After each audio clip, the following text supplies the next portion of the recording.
Irmãos, vamos abrir as nossas Bíblias no livro de Juízes, capítulo 11.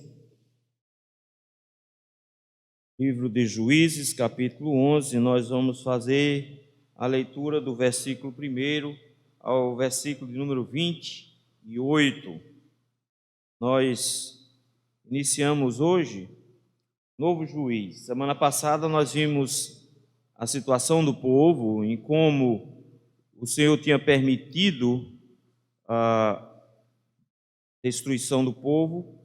Para isso nós vamos ler os versículos 17 e 18 do capítulo 10, e aí então até o versículo 28 do capítulo 11.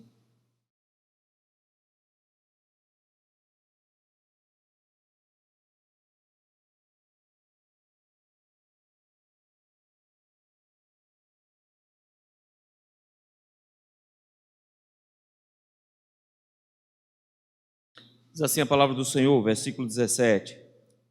Tendo sido convocados os filhos de Amon, acamparam-se em Gileade. Os filhos de Israel se congregaram e se acamparam em Mispa. Então o povo, aliás, os príncipes de Gileade, disseram uns aos outros: quem será o homem que começará a pelejar contra os filhos de Amon? Será esse o cabeça de todos os moradores de Gileade? Era então Jefté, o gileadita, homem valente, porém filho de uma prostituta. Gileade gerara a Jefté. Também a mulher de Gileade lhe deu filhos, os quais, quando já grandes, expulsaram Jefté e lhe disseram: não herdarás em casa de nosso pai, porque és filho de outra mulher. Então Jefté fugiu da presença de seus irmãos e habitou na terra de Tobi. Os homens levianos se juntaram com ele e com ele saíam. Passado algum tempo, pelejaram os filhos de Amon contra Israel. Quando pelejavam, foram os anciãos da cidade de Gileade buscar Jefté na terra de Tobi. E disseram a Jefté: vem e sê nosso chefe, para que combatamos contra os filhos de Amon. Porém Jefté disse aos anciãos de Gileade: porventura não me aborrecestes a mim, e não me expulsaste da casa do meu pai? Por que, pois, vindes a mim agora, quando estais em aperto? Responderam os anciãos de Gileade a Jefté: por isso mesmo, tornamos a ti. Vem, pois, conosco e combate contra os filhos de Amon, e ser nosso chefe sobre todos os moradores de Gileade. Então Jefté perguntou aos anciãos de Gileade: se me tornares a levar para combater contra os filhos de Amon, e o Senhor nos der a mim, então eu vos serei por cabeça? Responderam os anciãos de Gileade a Jefté: o Senhor será testemunha entre nós e nos castigará, se não fizermos segundo a tua palavra. Então Jefté foi com os anciãos de Gileade, e o povo o pôs por cabeça e chefe sobre si, e Jefté proferiu todas as suas palavras perante o Senhor em Mispa. Enviou Jefté mensageiros aos reis dos filhos de Amon, dizendo: quem há entre mim e ti que viestes a mim pelejar contra a minha terra? Respondeu o rei dos filhos de Amon aos mensageiros de Jefté: é porque subindo Israel do Egito, me tomou a terra desde Arnon até a Jaboque, e ainda até o Jordão. Restitui-me agora pacificamente. Porém Jefté tornou a enviar mensageiros ao rei dos filhos de Amon, dizendo-lhes: assim diz Jefté: Israel não tomou nem a terra dos moabitas, nem a terra dos filhos de Amon, porque subindo Israel do Egito, andou pelo deserto até o mar vermelho e chegou a Cádiz. Então Israel enviou mensageiros ao rei dos edomitas, dizendo: rogo-te que me deixes passar pela tua terra. Porém o rei dos edomitas não lhe deu ouvidos. A mesma coisa mandou Israel pedir ao rei dos moabitas, o qual também não lhe quis atender, e assim Israel ficou em Cádiz. Depois andou pelo deserto e rodeou a terra dos edomitas e a terra dos moabitas, e chegou ao oriente da terra destes e se acampou além de Arnon. Por isso não entrou no território dos moabitas, porque Arnon é o limite deles.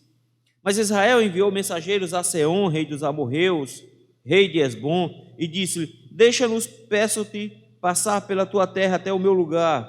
Porém, Seom, não confiando em Israel, recusou deixá-lo passar pelo seu território. Pelo contrário, ajuntou todo o seu povo e se acampou em Jaza e pelejou contra Israel. O Senhor, Deus de Israel, entregou Seom e todo o seu povo nas mãos de Israel e os feriu. E Israel desapossou os amorreus das terras que habitavam. Tomou posse de todo o território dos amorreus, desde Arnom até Jaboque, e desde o deserto até o Jordão. Assim, o Senhor Deus de Israel desapossou os amorreus ante o seu povo de Israel. E pretendes tu ser dono dessa terra? Não é certo que aquilo que Quemos, teu Deus, te dá, consideras como tua possessão? Assim, possuiremos nós o território de todos quanto o Senhor, nosso Deus, expulsou de diante de nós. És tu melhor do que os filhos de Zippor, Balaque, rei dos Moabitas? Porventura contendeu este em algum tempo com Israel, ou pelejou alguma vez contra ele? Enquanto Israel habitou 300 anos em Esbom e nas suas vilas, e em Aroer e nas suas vilas, e em todas as cidades que estão ao longe de Arnon, por que vós, amonitas, não as recuperastes durante esse tempo? Não sou eu, portanto, quem pecou contra ti, porém tu fazes mal em pelejar contra mim. O Senhor, que é juiz, julgue hoje entre os filhos de Israel e os filhos de Amon. Porém o rei dos filhos de Amon não deu ouvidos à mensagem que Jefté lhe enviara. Orar? Senhor, meu Deus, muito obrigado, Senhor, por este momento. Obrigado, meu Pai, porque o Senhor está à nossa frente sempre. Tens nos abençoado com a Tua mão e com a Tua palavra, e nós queremos Te agradecer por isso. Te rogamos, meu Senhor, que o Senhor nos dê da Sua graça, nos fazendo, Senhor, capacitados a compreender a Sua palavra nesse instante. É no nome de Cristo Jesus, Teu Filho amado, que nós Te rogamos. Amém. Irmãos, uma das tendências de nossa época é tentar encontrar justificativas para os nossos fracassos e não uma mudança de vida para que se mude também os fracassos. A gente tenta de todas as maneiras justificar isso. Uma das maneiras mais comuns hoje para se justificar as situações difíceis pelas quais se passam é o famoso trauma. Todo mundo se esconde atrás desse negócio. Afinal de contas, o problema é esse. Teve uma mocinha, maconheira, que estava no Big Brother, fez um auê da bomba, aquela confusão todinha, pelo menos eu ouvi falar nesse negócio. Saiu essa semana, uma rejeição altíssima, foi no programa. Por que você se comportou? Ela era um cão lá dentro, pelo me disseram. Por que você se comportou? O problema foi meu pai. Eu tenho um trauma com meu pai. Sempre a culpa é de alguém, sempre é responsabilizado de alguém. Todos fazem isso hoje. E essa ideia vem muito lá da psicologia. A psicologia já botou isso na cabeça do pessoal, especialmente a freudiana. Tudo é um trauma da infância. Todos nós apanhamos aqui, não tem ninguém assim com uns tiques nervosos, né? Mas tudo é trauma da infância. Eu sou assim porque eu sou traumatizado. Na verdade, meus irmãos, nós somos assim porque somos assim. As situações da vida, o que elas podem fazer é despertar em nós o que há de pior em nós, mas elas não conseguem produzir isso para o resto da vida, porque nós cremos que pode haver uma intervenção divina, e por mais que a nossa vida seja difícil, o Senhor nos corrige e nos coloca no lugar adequado, na orientação adequada. Então nós não acreditamos que traumas vividos no passado são tão fortes a ponto do Senhor não transformar e de que nossa vida precisa o resto da eternidade ser conduzida por aquelas cicatrizes que houveram lá atrás. Jefté foi um homem cheio de cicatrizes, um homem que teve uma vida difícil e que por conta dessa vida difícil ele foi empurrado para uma situação ainda mais difícil, mas que no meio disso tudo nós vemos o Senhor mudando a história de Jefté, transformando completamente a vida dele.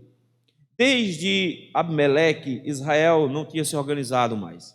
Abimeleque, filho de Gideão, gerou uma guerra civil em Israel, e isso trouxe grande problema para Israel, até que vieram dois outros reis depois da morte dele, um homem chamado Tola e o outro chamado Jair, que organizaram mais ou menos a estrutura financeira de Israel. Pelo menos Israel voltou a prosperar e ter finanças. Mas o problema é que o mal que Gideão já tinha feito com o estímulo à idolatria por meio da estola sacerdotal e nenhum combate à idolatria foi ainda pior, porque quando nós começamos o capítulo número 10, nós descobrimos que agora Israel não adora só os deuses de Canaã, como Baal, como Astarote, o poste ídolo, eles agora adoram deuses de tudo quanto é canto. O texto vai dizer que eles adoram Mispa, Câmons, eles adoram Baraque, Moloque e assim por diante. Então eles adoram um monte de outros deuses das nações vizinhas. Inclusive, o texto vai dizer que eles adoram os deuses de Moabe, no versículo 6, e os deuses dos filisteus, e os deuses de Amon, no versículo 7. E o que é que Deus faz? Deus levanta justamente Amon para ser o opressor de Israel. E quando o bicho pega, de novo o povo chega lá arrependido, Deus se ergue dizendo que não vai atendê-los, e o motivo era simples: se vocês querem esse monte de Deus, peça esse monte de Deus para ajudar vocês, eu não serei aquele que vai ajudar vocês. O povo se arrepende, demonstra realmente arrependimento, retira os deuses de diante de si. O texto diz que o Senhor não consegue mais reter a sua compaixão. E daí então vem a pergunta: e agora? Quem poderá nos defender?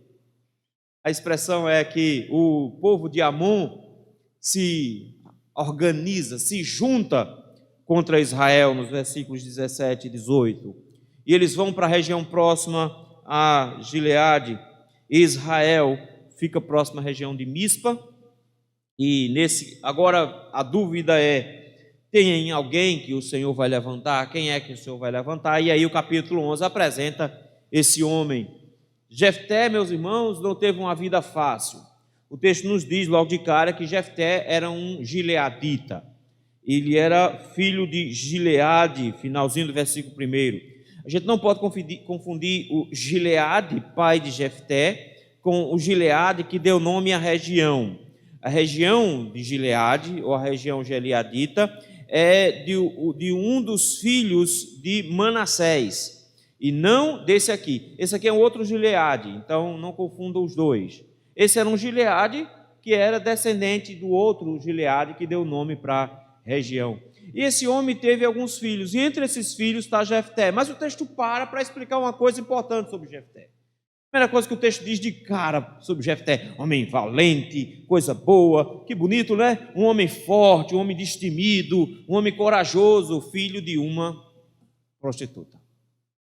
De cara parece que o texto começa a elogiar Jefté, mas em seguida desmancha Jefté completamente. Ele é filho de uma prostituta. E o texto nos diz que ele foi criado por seu pai. O texto nos diz que Jefté foi gerado por Gileade. Porque no versículo 2 diz que a mulher de Gileade também teve outros filhos. Então, o que tudo indica, Jefté foi abandonado pela mãe por causa da situação que a mãe vivia. A mãe, como uma prostituta, entregou o filho para o Gileade, e o Gileade criou o filho dentro de casa. Olha que coisa interessante. De repente você tem um homem que tem um filho fora do casamento, traz o filho para dentro do casamento e cuida desse filho. Mas ele é cuidado sem mãe. O que ele tem é uma madrasta. Eu não sei se a madrasta foi boa para ele, porque ela era a prova de que o marido o atraiu o tempo inteiro, né? Estava ali na frente dele, um filho de uma prostituta dentro da casa dele. E talvez por conta disso, o texto nos diz que os irmãos dele, pelo menos os meio-irmãos dele, filhos de Gileade também, da mulher legítima, resolveram expulsá-lo. O texto diz, versículo 2, que quando eles ficaram grandes, quando eles ficaram homens, por um motivo muito simples, para não dividir a herança. Eles chegam agora e dizem: um bastardo está entre nós, a gente tolera você durante esse tempo, agora todo mundo é adulto, está na hora de começar a pensar na herança, dividir a herança, e na herança você não pode ter parte. E eles tomam uma atitude brusca e dura contra Jefté. Esse que tinha sido abandonado pela mãe, criado pelo pai em meio a uma casa hostil, agora enfrenta a hostilidade dos seus irmãos e é expulso por causa da herança, porque eles não querem dividir a herança de Gileade com Jefté. E aí então o texto nos diz que ele é expulso de casa, vai para uma região chamada Tobi, fica pouco mais de 25 quilômetros da região onde eles moravam, e para nos assustar ainda mais, versículo 3 diz que homens levianos se juntaram com ele e saíam com ele. A expressão homens levianos vai aparecer lá em 1 Samuel, quando diz que Davi se juntou com esses homens levianos. Quem eram esses levianos? Eram homens vagabundos, eram homens sem nenhuma reputação a zelar, eram homens que não tinham nada na vida. Então esses desocupados se juntaram a ele. O que é que eles vão fazer? Meus irmãos, pela ideia do contexto aqui, de que eles se juntaram a Jefté, o texto nos diz que a ideia de que eles formaram uma espécie de gangue, como Davi vai fazer mais tarde, um pequeno exército de homens sem compromisso, um pequeno exército que lutava por qualquer um, pequeno exército que cometia crimes. Olha a situação de Jefté. Jefté começa a sua vida como um filho bastardo, vive numa casa hostil, é expulso dos seus irmãos por causa de herança, se junta com gente da pior espécie e se torna, junto com eles, gente da pior espécie. Diríamos, esse cara não presta, porque ele vem de uma família desestruturada, que gerou nele também ausência de estrutura. Ele se juntou com gente que não presta, e aí o resultado final é que não tem solução para um cabra desse. Um cara desse não tem como sair de um buraco desse. Geralmente é essa matemática que a gente faz quando a gente olha para a rua. O que nós vemos, na verdade, são famílias desestruturadas. A maioria absoluta das pessoas que estão hoje presas em presídios, se você for procurar, tem uma família desestruturada para trás, tem alguma situação de abandono e de violência que empurrou essa pessoa para se relacionar com as piores pessoas possíveis e levou essa pessoa para a bandidagem. É essa a história de Jefté, é essa a situação. Mas o texto vai nos dizer que foi justamente nesse período que Jefté está solto no mundo com esses homens praticando violência, que o texto nos diz que os filhos de Amon vieram contra Israel. Foi justamente nessa época que houve as pelejas que são descritas no capítulo 10. É esse momento que surge, é nesse momento que surgem os filhos de Amon.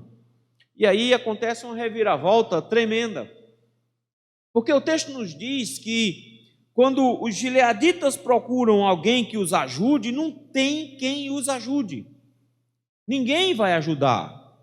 Ninguém por perto está disposto a arriscar, a tentar defender Gileade. Gileade é uma região pequena, ninguém vai se meter com eles.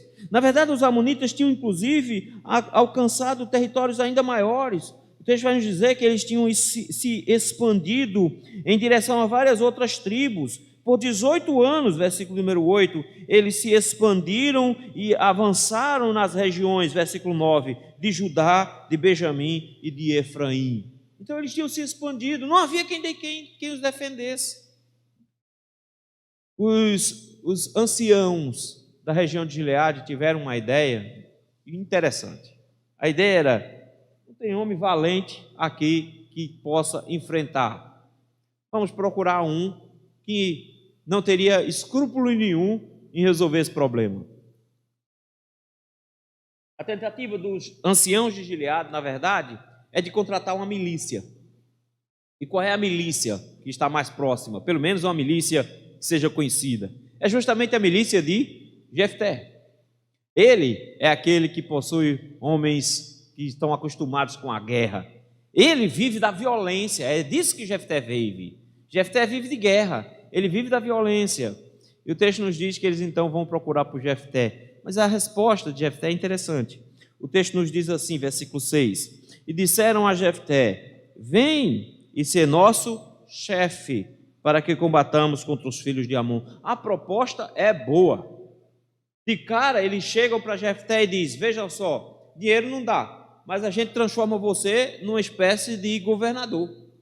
A gente dá um cargo político a você, de governo, você se torna o nosso líder, e aí você assume tudo, desde que você venha lutar, desde que você venha nos defender. A resposta de Jefté é interessante, porque é a mesma resposta de Deus lá atrás. O que Deus disse foi: vocês me abandonaram e seguiram outros deuses. Vocês seguiram aos deuses dos amorreus, o texto, versículo de número 6. Os deuses Baalins, Astarotes, da Síria, de Sidons, de Moabes, de Amons, filisteus. Vocês já seguiram esses deuses todos? Eu livrei vocês de tantas nações, dos egípcios, dos amorreus, de Amon, dos filisteus, dos Sidons, dos amalequitas, dos moanitas. Então, o que vocês fazem? Sigam a eles, versículo número 13. Vocês deixaram a mim, serviram esses deuses, então vão atrás deles. A resposta de Jefté é a mesma. A resposta de Jefté é: depois do que vocês fizeram comigo, vocês agora querem minha ajuda? A resposta dele é: vocês me expulsaram, versículo 7. Porventura, não me aborrecestes a mim e não me expulsaste da casa do meu pai? Ele chega agora para os homens que o tinham expulsado e está na hora da vingança, não é? Ele chega e diz: vocês me botaram para fora de casa. Vocês são os responsáveis por essa minha vida perdida. Vocês são os responsáveis pelos meus traumas. Logo, por que vocês querem minha ajuda agora? Está na hora. Ele agora está por cima da carne seca, porque o pessoal estava lá acabado por causa dos amonitas. Ele diz: por que eu iria à frente de vocês? Por que vocês vêm agora atrás de mim? Versículo de número 7, finalzinho. Só porque vocês estão em aperto? Veja, é o mesmo argumento que o Senhor diz: vocês só me procuram agora porque vocês estão nessa situação difícil? Eles fazem a mesma coisa que fizeram com Deus. Eles se humilham agora. Eles se humilham e dizem: foi por causa do aperto mesmo. Por isso mesmo, versículo 8: tornamos a ti. Vem, pois, conosco, combate contra os filhos de Amon e ser nosso chefe sobre os moradores de Gileade. Não dá para confiar num povo desse. Não dá para confiar num povo desse. Jefté não é bobo. Ele está no mundão e ele sabe como é lidar com gente ruim. Ele não vai confiar num negócio tão fácil. Até que eles dizem uma palavra interessante. Ele diz assim: se tornardes a levar para combater contra os filhos de Amon, o Senhor nos der, eu vou ser chefe de vocês. A resposta dele: o Senhor será testemunha e nos castigará se não fizermos a segundo a sua palavra. Jefté amarra o contrato aqui. Vocês vão fazer isso mesmo? Vocês vão me tornar líder?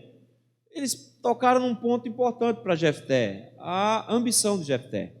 Ele é um rapaz ambicioso. Ele não tinha herança nenhuma, ele não tinha nada na vida, tentou conquistar do jeito que deu, se juntou com o jeito que não presta para tentar viver. Agora eles chegam e propõem uma situação muito boa: se tornar chefe da região. Ele diz: ok, se vocês fizerem isso, se eu fizer isso, vocês vão realmente me tornar chefe? Aí eles amarram uma coisa e dizem: nós estamos fazendo uma promessa diante do Senhor.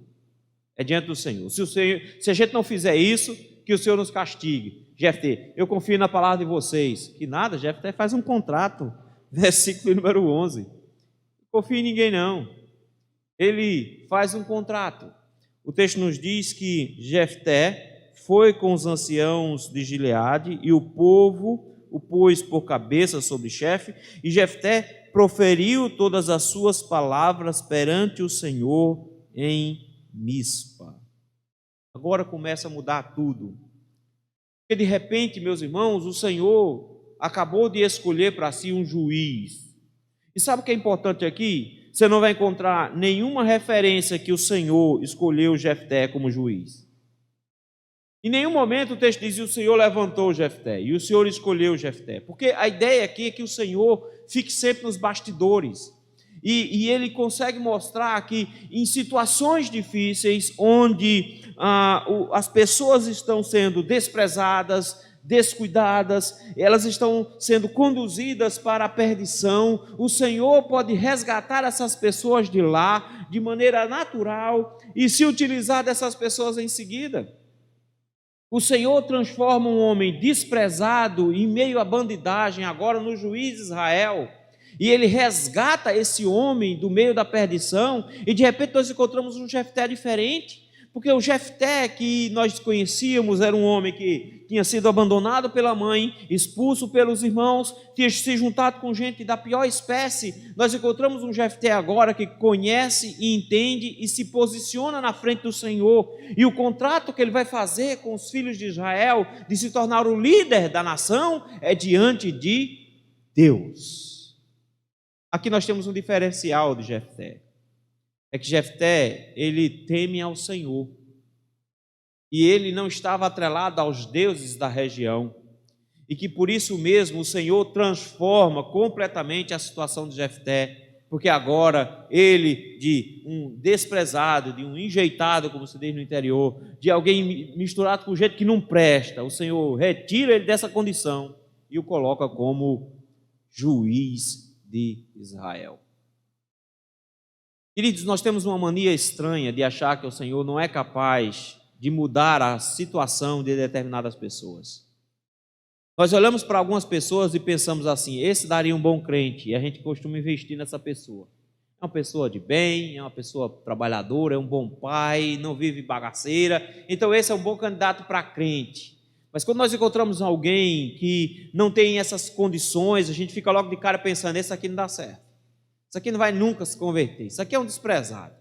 Se a gente encontra alguém em situação de rua, se a gente encontra alguém envolvido com drogas, com tráfico ou numa cadeia, se a gente encontra alguém envolvido na prostituição, seja ele uma moça ou seja um homossexual que está envolvido na prostituição, a gente de cara olha para uma pessoa dessa e diz: tem jeito não, porque a gente tem uma máxima muito importante, que é pau que nasce torto, morre torto. A grande dificuldade da igreja cristã hoje é justamente crer que o Senhor pode transformar vidas. A gente não acredita nesse negócio. A gente até diz que acredita. A gente até diz que a pessoa pode ser transformada, mas a gente nunca vai realmente acreditar colocando, por exemplo, confiança nessas pessoas. Nós temos um problema sério de não confiar que Deus pode transformar condições extremas de maldade em alguém que é servo de Deus. Não é para simplesmente chegar e abraçar de cara. Não, a igreja de Jerusalém não fez isso com Paulo, não. Paulo chega de Damasco em Jerusalém dizendo: sou crente. Quem acredita num negócio desse? Deixa quieto, vamos ficar quietinho lá. Até que Barnabé vai, se encontra com ele, o conhece, e então Barnabé o apresenta à igreja. Não é abraçar de todo jeito, mas é crer que no final das contas o Senhor pode transformar, porque Barnabé acreditou que Paulo podia ser transformado, e Paulo foi rejeitado pela igreja de Jerusalém, mandado de volta para Tarso, mas no dia que Barnabé teve a oportunidade de pastorear a igreja de Antioquia, qual é o primeiro nome que Barnabé lembra? Busca Paulo. Paulo vai me ajudar a pastorear a igreja de Antioquia. Barnabé, meus irmãos, nos mostra que é possível um homem mau ser transformado, e é preciso que a igreja acredite nisso. É isso que Jefté era, um homem mau, que o Senhor de repente transformou e o colocou na sua presença agora para ser usado por ele. Sabe o que é interessante? O texto vai nos mostrar que o Senhor começa a acompanhar Jefté, principalmente dando sabedoria a Jefté. Versículo de 12 em diante, o texto nos diz que Jefté não vai para a guerra simplesmente. Ele não é bobo nem nada. Ele já tinha se metido em muita confusão no passado. Ele sabe que não se mete numa guerra assim de cara. Chega lá e diz: olha, vim defender todo mundo aqui. Ele não é o brabão, ele é esperto. E o texto nos diz que ele então manda mensageiros para o rei Amonita, versículo número 12. E a pergunta dele é: por que você está guerreando contra a gente? O que há entre mim e ti, para que você venha para a guerra aqui, invadir a minha terra assim, e querer governar assim do nada? O que aconteceu? O rei Amonita responde, diz o seguinte: o que aconteceu é que o seu povo invadiu a minha terra. O seu povo subiu do Egito, saindo do Egito, tomou a região que vai desde Arnon, passando pelo Jaboque até o Jordão. Vocês invadiram a minha terra. Então o que é que a gente faz? Vamos resolver o problema agora de forma pacífica. Vamos fazer de uma maneira diplomática. Vocês devolvem a nossa terra e está resolvido o problema. Devolva a nossa terra. Da região que vai de Arnon, Jaboque, até o Jordão é nosso. Devolva pacificamente. Jefté, então, meus irmãos, retoma com um argumento que é fantástico, porque ele vai usar um grupo de argumentos diferentes. Primeiro, ele vai usar um argumento histórico, que é o maior argumento aqui. Segundo, ele vai usar um argumento teológico. Depois, ele vai usar um argumento lógico. Olha que interessante. Começando pelo argumento histórico, ele chega agora no versículo de número 15, dizendo: opa, não é bem assim o negócio, não. Olha os argumentos. Israel não tomou nem a terra dos Moabitas, nem a terra dos filhos de Amon. Israel não tomou, não roubou a terra de vocês. Como assim Israel não roubou a terra de vocês? Ele diz: olha, veja só o que aconteceu. A história foi o seguinte: Israel saiu da região do Egito e passou pelo deserto. E quando nós chegamos próximo à terra que o Senhor tinha nos dado, que era a terra de Canaã, a terra de Cã, nós acampamos na região de Cádiz. E o que aconteceu é que nós enviamos mensageiro para os reis de vocês, tanto para os moabitas como para os amonitas. A única coisa que nós queríamos para a terra de vocês era um caminho, nós queríamos passagem. Uma das promessas que foi feita lá atrás é que nós não vamos comer nada no caminho, nós não vamos nem beber água, para vocês não acharem que a gente está tomando água de vocês. A gente só quer passar para a região do Jordão, atravessar a terra para entrar na terra prometida. É só isso que a gente quer. A nossa terra fica do outro lado do Jordão. A gente chegou para vocês e disse: deixa a gente passar. O que é que vocês disseram? Não deixamos, nós não vamos deixar. E o que foi que Israel fez? Israel voltou. Foram 40 anos no deserto, rodando na região de Cades Barneia. A gente passou nessa região ali um tempão e não invadiu a terra de vocês.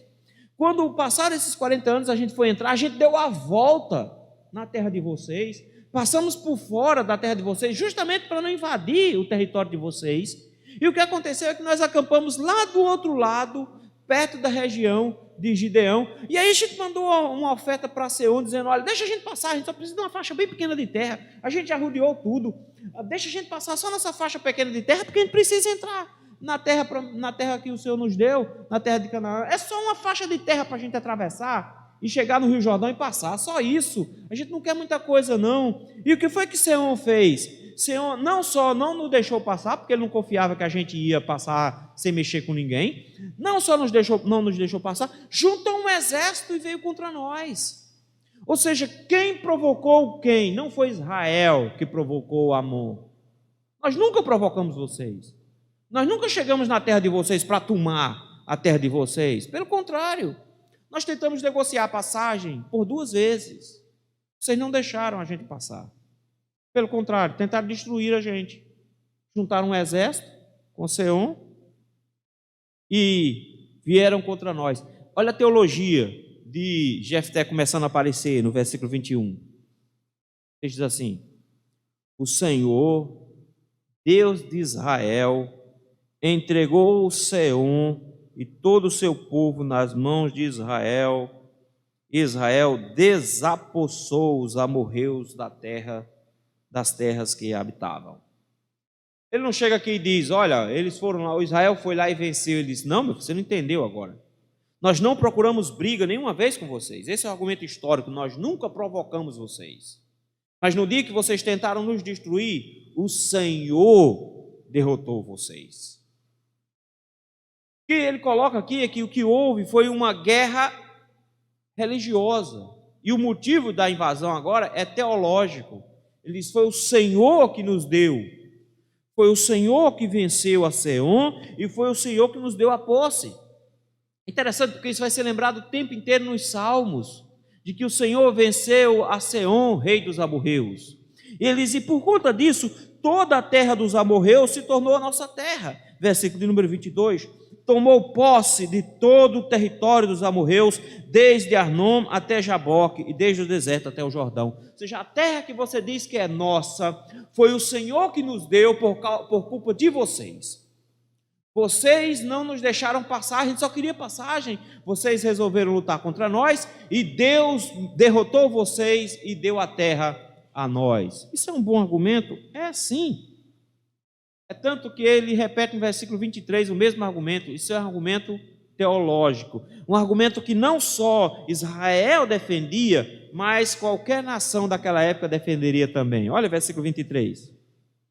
Assim, o Senhor, Deus de Israel, desapossou os amorreus ante o seu povo de Israel, e pretendes tu ser dono dessa terra? Ou seja, que direito você tem dessa terra? Foi o nosso Deus que nos deu a sua terra.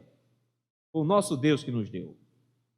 Vem um outro argumento teológico agora, ele diz, olha, veja só, vamos pensar o seguinte, se Quemes, que é o teu Deus, te der uma terra, se vocês entrarem numa guerra, e o Deus de vocês fizer vocês ganhar essa guerra, me diga uma coisa, de quem é a terra?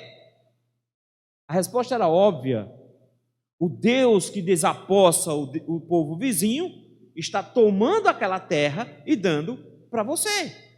A resposta é, vocês nunca devolveriam uma terra que Quemos deu a vocês.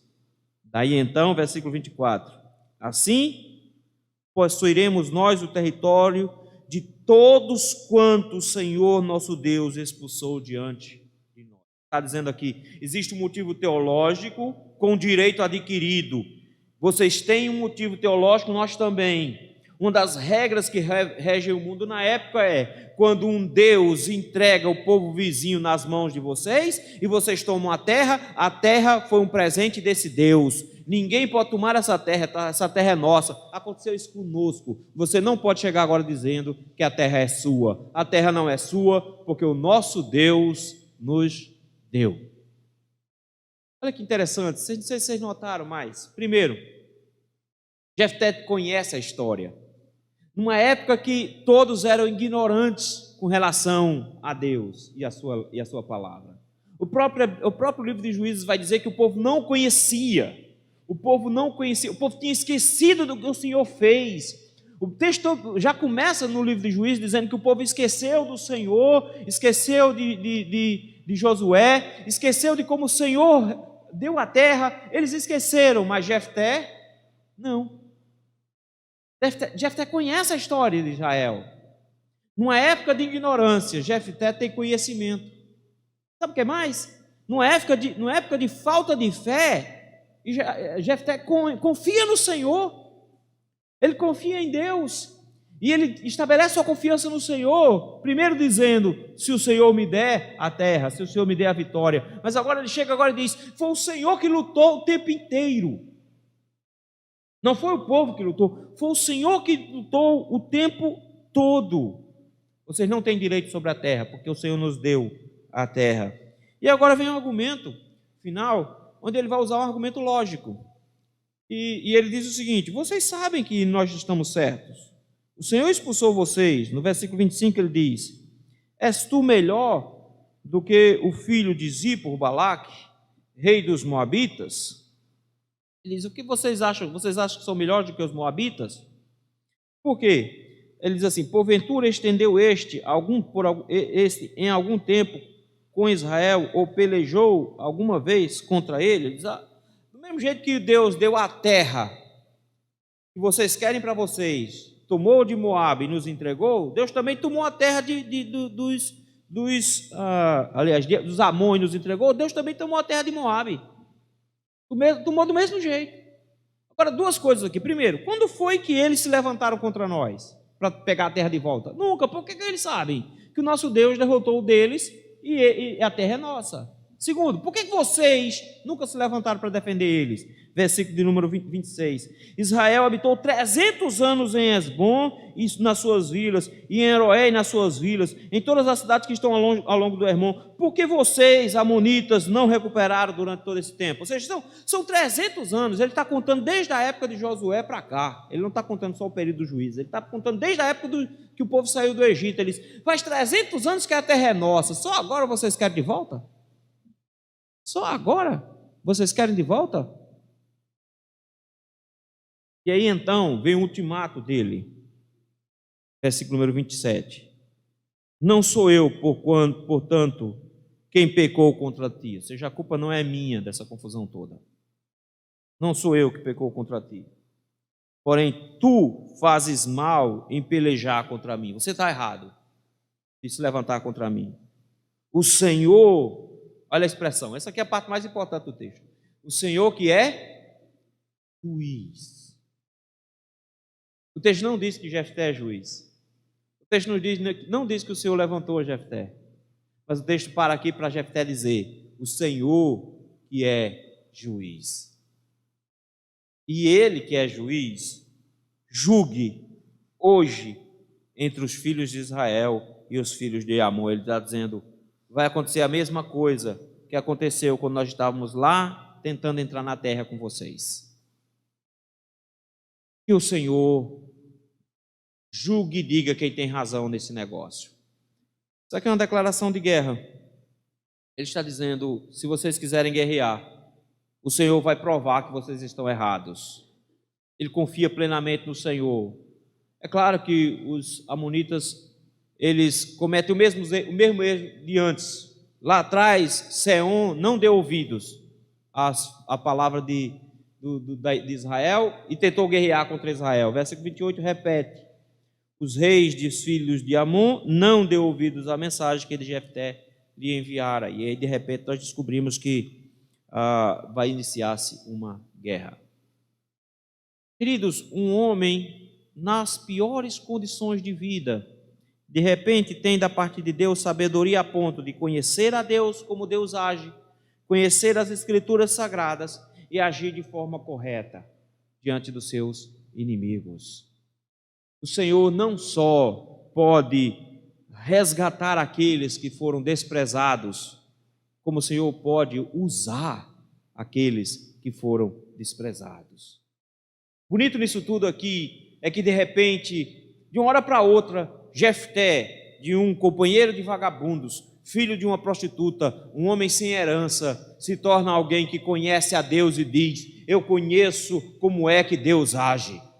Eu sei o Deus em que eu creio. Eu confio no Deus que já fez um livramento grande lá atrás e que agora eu sei que vai agir de forma correta de novo. Ele sabe como funciona a posse de terras. Ele diz: o meu Deus me deu essa terra, então ela é minha. Ele conhece a história de como Deus estabeleceu o povo na terra. Ele conhece a Escritura, por isso que ele é capaz de mudar tudo. O Senhor vai usar Jefté. Como é que o Senhor faz uma coisa dessa, não é? O Senhor pega alguém desse jeito e de repente usa alguém desse jeito. Nós também temos dificuldade em acreditar nisso. Nós também temos dificuldade em acreditar que o Senhor é capaz de mudar situações como essa. Conheço um irmão que, alguns anos atrás, ele enfrentou um problema complicado, ele cometeu um crime. E por conta desse crime, ele foi processado e o processo saiu correndo, ele conseguiu ficar em liberdade enquanto o processo corria, até que ele converteu-se. De cara, as pessoas olharam meio desconfiada para ele. Como é que alguém que é, entre aspas, criminoso, se converte? Para piorar a situação, a sentença saiu. E quando a sentença saiu, ele foi condenado a ir para o presídio. E no presídio, ninguém se lembrou dele. Ele passou por situação difícil com a esposa lá de fora, sem condições financeiras, sem trabalho, preso, sem condições de sustentar a família, numa situação deplorável. Poucos irmãos o ampararam, mas ele manteve a fé. Manteve a fé. Ele pagou a pena dele. Ele saiu. Ainda hoje ele ainda precisa, vez ou outra, dar uma passada no ministério, porque a pena é cumprida o restante em liberdade, mas precisa ficar, passou um tempo grande com tornozeleira e assim por diante. Tenta de todas as maneiras trabalhar para o Senhor, se sente até vocacionado para o ministério, mas não tem quem acredite nele. Tem quem acredite nele. As pessoas não conseguem acreditar que Deus pode transformar alguém e que Deus pode usar essa pessoa uma vez transformada. Nós acreditamos, meus irmãos, que de alguma forma muito mais em Freud do que em Cristo. Nós acreditamos muito mais no que o mundo diz do que no que Deus diz. E o que Deus nos diz é que o nosso passado não faz a menor diferença quando o Senhor quer nos resgatar. O que as Escrituras nos diz é que quando o Senhor quer transformar a vida de alguém, não importa a maldade, o mal que ele tenha praticado. É claro que ele vai ter consequências do mal que ele praticou e assim por diante, mas que o Senhor consegue resgatar qualquer tipo de gente no mundo, não importa quem seja. Que o Senhor é capaz de transformar as pessoas, independente de você achar que ela pode ser transformada ou não. E por que é que nós, em primeiro lugar, achamos que devemos escolher quem o Senhor vai transformar? Em segundo lugar, achamos que nós podemos nos abster dessas pessoas que o Senhor quer transformar? Aqui em Recife, houve uma época que uma determinada igreja resolveu fazer um trabalho com mulheres prostitutas lá na região de Boa Viagem. O trabalho ia indo bem de pregação, até que as meninas começaram a se converter. Aí teve um problema, porque quando as meninas começaram a frequentar a igreja, teve uma dificuldade enorme, porque as irmãs não queriam que os maridos se sentassem perto das meninas, porque as moças não eram de boa reputação e iam dar em cima delas. E aí houve uma revolução ainda maior, quando os meninos da igreja começaram a gostar dessas meninas.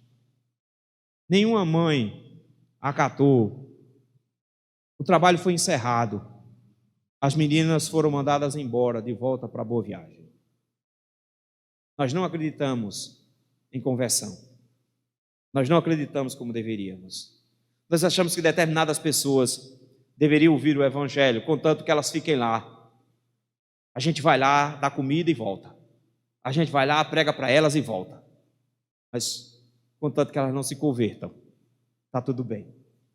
O problema é que a gente não acredita que elas vão mudar. Porque uma moça que tem uma história dessa, mais cedo ou mais tarde ela vai dar em cima do meu marido. Uma moça que tem uma história dessa, mais cedo ou mais tarde ela vai trair o meu filho se ele se casar com ela. Um rapaz que viveu uma vida como essa, ele nunca vai ser uma pessoa boa. Não acreditamos em conversão. Nós não acreditamos em conversão.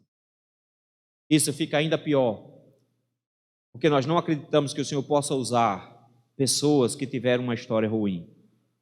Nós achamos que essa reputação deverá ser mantida para o resto da vida dela, porque afinal de contas, ela sempre vai ser essa pessoa. E o texto nos mostra, queridos, que Jefté era um filho de uma prostituta. Jefté foi expulso pelos seus irmãos da sua região, se juntou e se tornou alguém do pior tipo, mas que o Senhor transformou a Jefté e usou a Jefté, dando sabedoria a Jefté para lidar com essa situação. O Senhor nos mostra que ele é contrário às probabilidades. Qual é o nosso desafio hoje, meus irmãos? O desafio é só um: pararmos de acreditar nas palavras da psicologia que diz que a pessoa traz os seus traumas e vai arrastar essas correntes para o resto da vida. Pararmos de acreditar na cultura popular que diz que pau que nasce torto, morre torto. Pararmos de acreditar que as pessoas não podem mudar e de que o Senhor não poderá usá-las. Mas começar a acreditar num Deus que é capaz de mudar a vida. Então, se você encontrar alguém que está numa condição de vida ruim, que está enfiado nas piores desgraças do mundo, prega o Evangelho para essa pessoa sabendo de que o Senhor pode tirar essa pessoa do fundo do poço, que o Senhor pode transformar a vida dela, e creia que o Senhor poderá usá-la de forma poderosa no futuro. E se tem alguém ainda em casa me ouvindo e que está numa condição como essa, está completamente perdido e destroçado, desamparado e enfiado no pior dos poços, creia também que o Senhor já fez isso e que o Senhor pode transformar você também se você confiar nele. Que o Senhor tira qualquer um do fundo do poço para usá-lo poderosamente no futuro. Deus nos dê graça e nós podemos crer assim. Orar? Graças te rendemos, meu Deus, porque o Senhor é o Deus que transforma. Deus que transforma homens vis, homens maus, em servos do Senhor, para ser usados pelo Senhor. Graças te rendemos, meu Deus, porque isso aconteceu conosco, que nós também andávamos distante do Senhor. E todos nós fomos alvos da sua misericórdia e da transformação que o Senhor produz. Graças te rendemos, meu Deus, por isso. E te rogamos, meu Pai, que o Senhor acrescente fé ao seu povo, que o Senhor dê condições ao seu povo de continuar crendo nisso, que nós não somos pessoas especiais, pessoas boas, mas que nós somos alvos dessa transformação e que o Senhor poderá transformar qualquer pessoa que passar na nossa frente. E poderá usar qualquer pessoa que o Senhor desejar usar depois dessa transformação. E se por acaso, Senhor, tem alguém onde essa mensagem vai chegar, que esteja enfrentando um momento de desespero, de desamparo, que ele tenha sido abandonado por todos, que esteja numa condição degradante, envolvido com pessoas da pior espécie, Senhor, que o Senhor restaure, resgate essa pessoa. Que o Senhor transforme a vida dessa pessoa. Que hoje, Senhor, ele tenha um encontro contigo. Que o Senhor mude a visão dessa pessoa, a vida dessa pessoa, e use-a para a tua honra e para a tua glória. É no nome de Cristo Jesus que nós te rogamos isso. Amém.